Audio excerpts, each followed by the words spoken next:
अहो काय म्हणता, धोंड्याच्या महिन्यानिमित्त शेलूत आलेला जावई रुसला आणि पोशाख क्लथिंग हब येथे येऊन बसला. जावयाची देखील पहिली पसंत पोशाख क्लथिंग हब मोंढा सेलू. रामेश्वर गटकाळ यांची गटकाळ करिअर अकॅडमी स्पर्धा परीक्षा मार्गदर्शन केंद्र, सातोना रोड, सेलू. नवीन पोलीस भरती 18 मे 2026 पासून सुरू. परभणीसह संपूर्ण जिल्ह्यातील काही शाळांकडून विद्यार्थ्यांना वह्या, पुस्तके, गणवेश, स्टेशनरी व इतर शैक्षणिक साहित्य विशिष्ट दुकानातूनच खरेदी करण्याची सक्ती केली जात असल्याच्या तक्रारीत मोठी वाढ झाली आहे.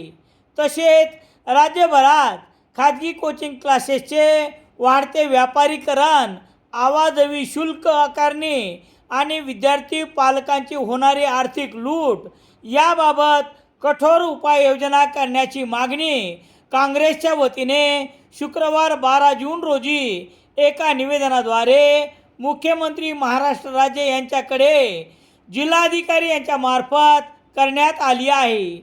या निवेदनात शाळांकडून शैक्षणिक साहित्य खरेदीची सक्ती रोखण्यासाठी तसेच राज्यात स्वतंत्र खाजगी कोचिंग क्लासेस विनियम कायदा लागू करण्यासाठी तातडीने पावले उचलण्याची मागणी देखील यावेळी करण्यात आली.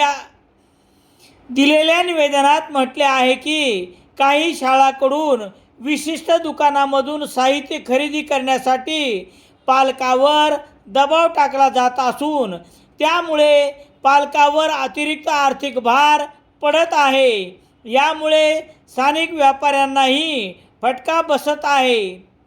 शिक्षण क्षेत्रातील वाढते व्यापारीकरण रोखण्यासाठी शासनाने तात्काळ हस्तक्षेप करणे आवश्यक आहे.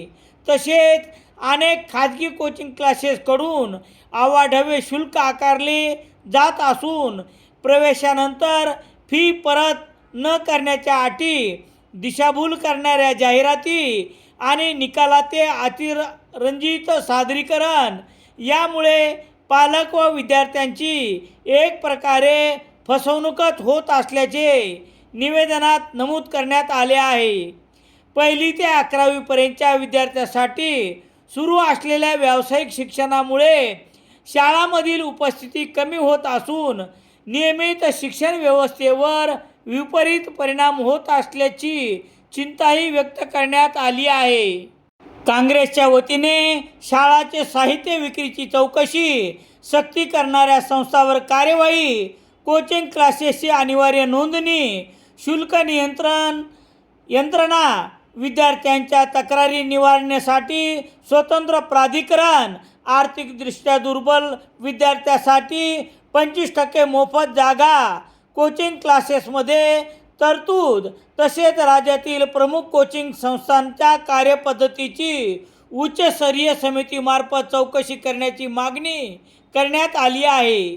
यावेळी सुहास पंडित, सत्तार इनामदार, आमिर खान पठाण, ज्ञानेश्वर वाघमारे, प्रसाद डुकरे, संजय पारडे, विनुज भाई, रोप अत्तर, नितीन रणेर, नवीद आदीसह काँग्रेस पदाधिकारी व कार्यकर्ते यावेळी उपस्थित होते.